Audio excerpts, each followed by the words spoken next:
under attack. It is being raped by President Mahama and his cronies. Clearly, Mabuno Machie over the past 6 months, from say Obama Bokiase to Adenta Kumi to Fanti Comedy to Yera Bronye, Bono region. Now the Baba Mando account. Maybe I'm your last stop.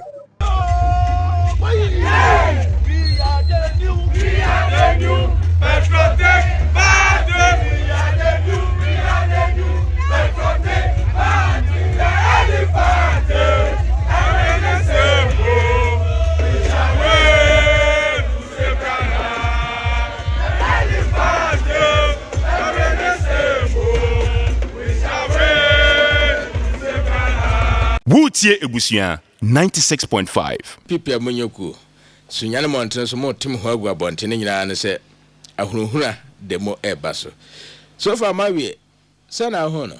I was see, yes, sir. Yame Adam. Yame Adam. Yade,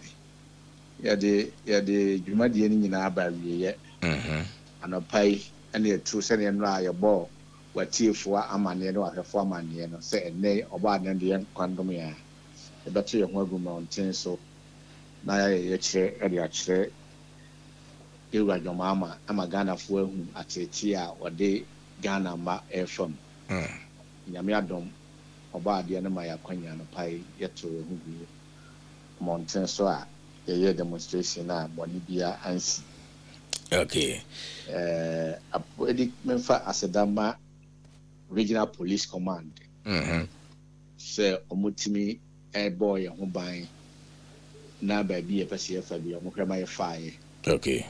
Na basawase bi ansi to go police for na baso memo NPP fo nyina ne wo mo a omutimi ba demonstration nyina so memo obi abaso so mo tie bre na mo nyina baaye na yatimi aye amadwumade no aye fe ye mpanyimfo a mo free nkran kumase ne Ghana mya bebe baaye tito ye leader aye Jali Ahmed Shaibu Deputy Chief Whip, and also bono abaso papa. So Timmy Fink and Bash and Babwa ma demonstration across kama and the regional executive so Bob Yabaso. Okay. Yet Timmy Marchi was in Abontin so ye demonstrate MOB Hunia and Hunia say ye demonstrate. The free honor ye the no the same.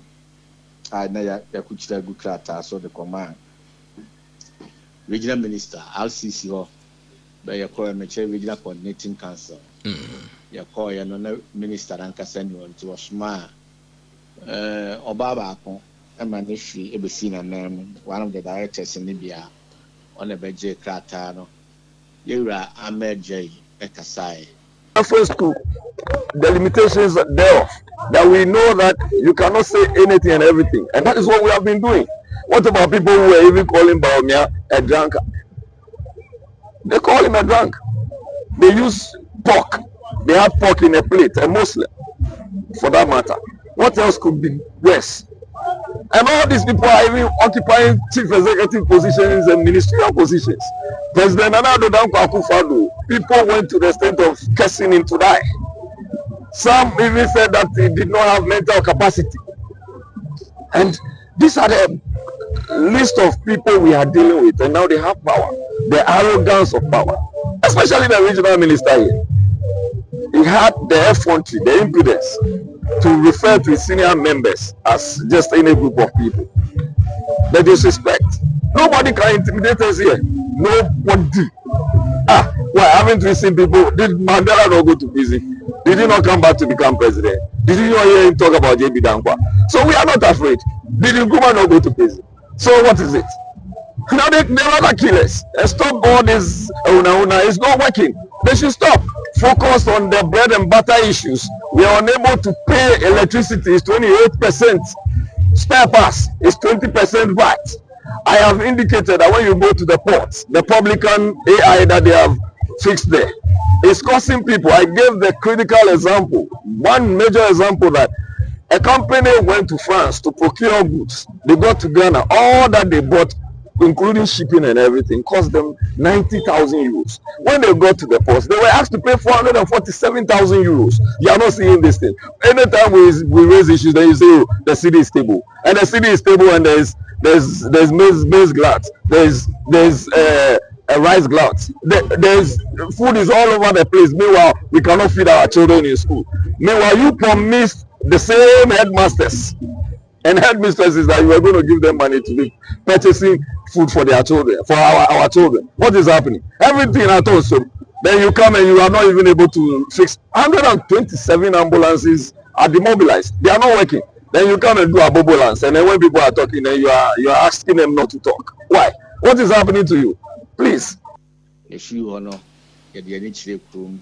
You're paying for the Kasai. The attack, it is being raped by President Mahama and his cronies. Clearly, Mabuno Machie over the past 6 months, from Obama Bokiase to Adenta Kumi to Fanti Kobedi to Yera Bronye, Bono region. Now, the Baba Mando account. Maybe I'm your last stop. For President Mahama to arrest another youth in this country, he will have to pass through me. And that's why today the people of Ghana will register our displeasure, because President Mahama remains one of the greatest beneficiaries of free speech, and today we will not allow him to intimidate us. We are far beyond that. Open 1,000 times, I will speak, I will defend the Constitution of the Republic of Ghana, and that is to the President of Ghana. And what to quote your first to say is a high sense. 11 million. She come the other and I'm calling him. Oh, we know. Baba Mando Akoka and here. Just a sebi. What's happening? And the Yamachino and no necessary for Musalari areas or President Mama on go to and yet the phone and net disability for Kwamunya Mania, Maka, and on you. One also beside LGBTQ and they what I know say, hold you, Yabri and found you. What's it here? Oko UN Security Council, Oko exemption, one to a baby. What wrong Amanda? Even if a gay for a conference, international gay conference in Ghana, Kempiski Hotel. What one a gay for free? Even if South Africa, we ever feel one or Independence Square, President Mama, you know the shame of yourself. But Buluko can was a channel. What they owe to me, you are not bigger than God. God is bigger than you. God made you, He cannot make you. That is guaranteed under the Constitution of the Republic of Ghana. Nobody, not even the President, can stop you from speaking. Nobody can stop you from airing your view. Nobody can stop you from saying your mind. But of course, it should be measured. And that is exactly what I'll tell the youth. You see, if they are unable to intimidate me, why would they be able to intimidate you? President Mahama, free speech will made you and it will take you out of power. The big woman I want to say what just happened for you. And they go for one moment, the mother was saying, what some go for the difference in the President Mahama. I guess, if you win your priority, it's again your priority. Baba Mando Chiana your priority. They are shaming the Unu region. You have to come and say the criminal. I deprive him of my right as a citizen of this country.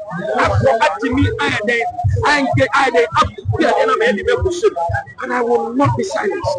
President Mahama, I refuse to be silenced because you are the greatest beneficiary of free speech in this country, and we will continue to protest and to register our displeasure.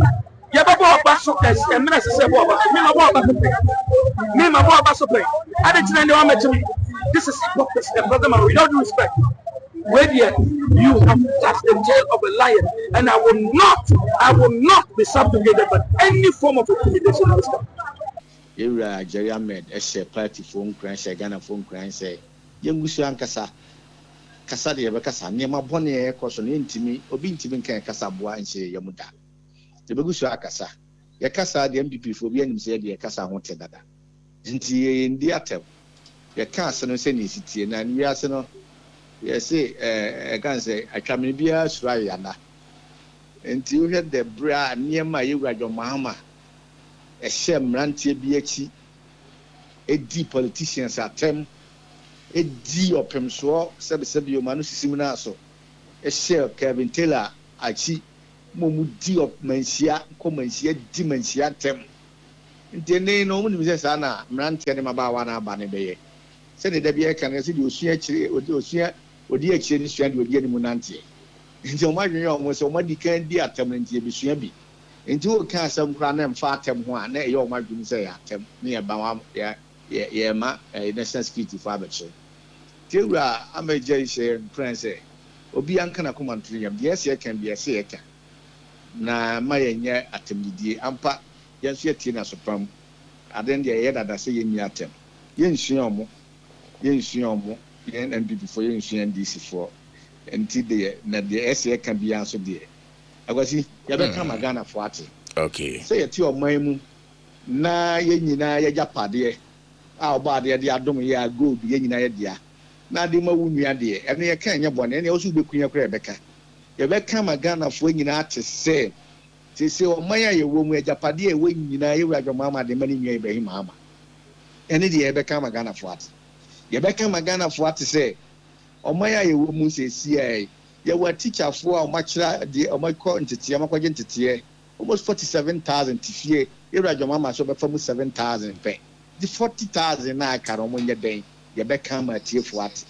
ye wa teacher for o machira de 1.5 years wadwoma ma ntu o muka ene ye be kan magana for ate say school feeding SS mo ba ma FSHS no ma be ye ene class ababo ntime chere heads of second cycle institutions no ababo ntin say aduani ni ho do ya awofo na wutiem sesi a weekends bo modern say o de aduani be kwa akoma awoma o yes on betum o be charge so on bet close to school down but close the school down chuazi minia say no hu ya charge for kra be ka say abano aye hihye ka no o tuanti sisi o ma nya to school mu so ate o ma nya hihye o mu tua ba aduani ni nya ma ti si awofo no weekends se fufuo na obetimi awokoma wo ba na woni yewu adwoma ma de mfe ni nto no so yen se kom be ku ma minia sane ma ne ye be kan ma tiefo nyina ate ama ahwefo ate ye be san kan ma tiefo nso ate se yewu adwoma ma ese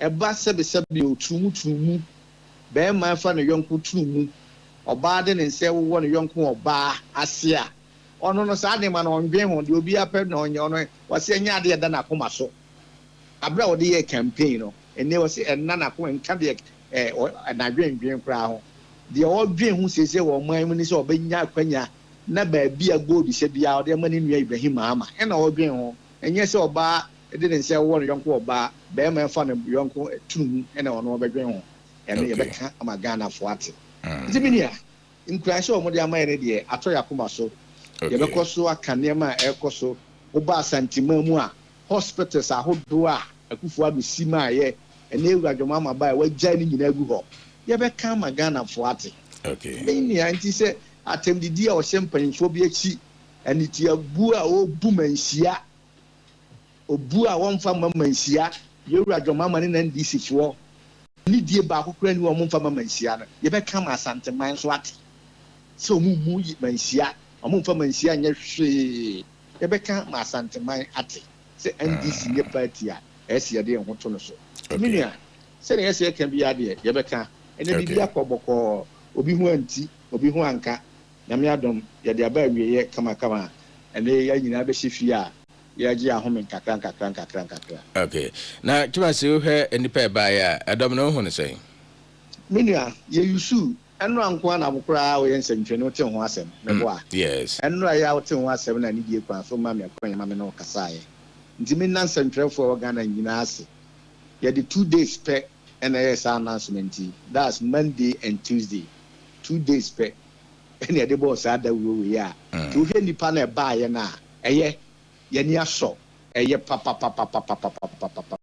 2 days pe ye yusu Monday ne kra Monday na nyumre ne sha ase ntu bia enra ne nya full day e de ye ho de kakra na se nipa we nyina timi gi twi e ba abonten dia me nua mani so pa mani so de nipa na ba ye okay na me he enema matrix na me hu ba ko se matrix so se onim red aban na onso se moye yatam de bia ne mu kasa twetwe bia ne why onim red aban oh so onim red aban extra say wo say red mlante de maba one fa na o mani so yo mo kla ene jo mama ababu no o mani so yo mo kla ente ye wunim red aban ya atem didi hwe o mani so yo mo kla o mo hu baabi de o mo nye wa o man no mu minia they say who pa for one when you to from pa na busa ho say 1.5 year you got your mama buy ye pa de ben na waye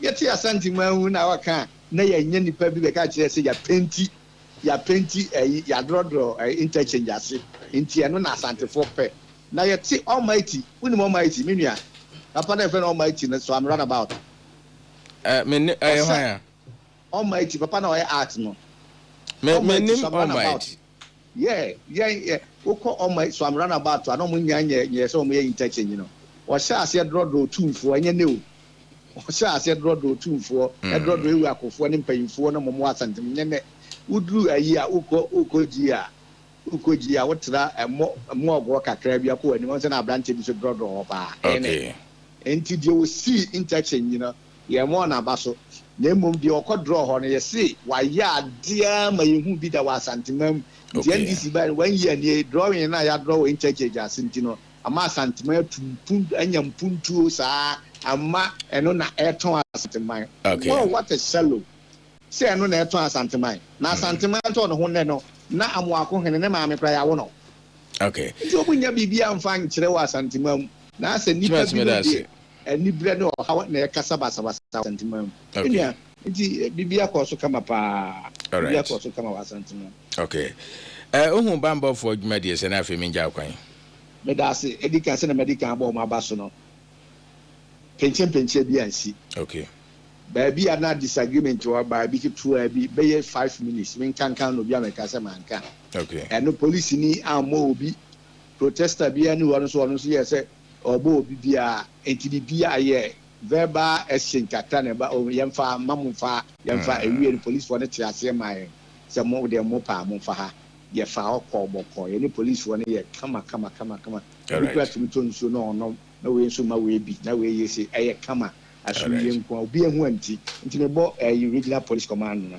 me bo ma baso pa wa na mo tuye ana protesters nso me bo mo so abaso so mo so anya ade bia we mu ye se obe se ohun bon na wasan tetagum we hu ye joma ma hin dada na ohwe ani mu se ye be bibi na nko ma sani tu agu ye so nyame adom obi anya ade bia ma ya nchi obi a ya ko so kama menya okay tuasi ina na jumidase medase minia kwasewua all right kwaku tumasi national communication team member NPP ina training kano Yensuro Ahunahuna demonstration abawiye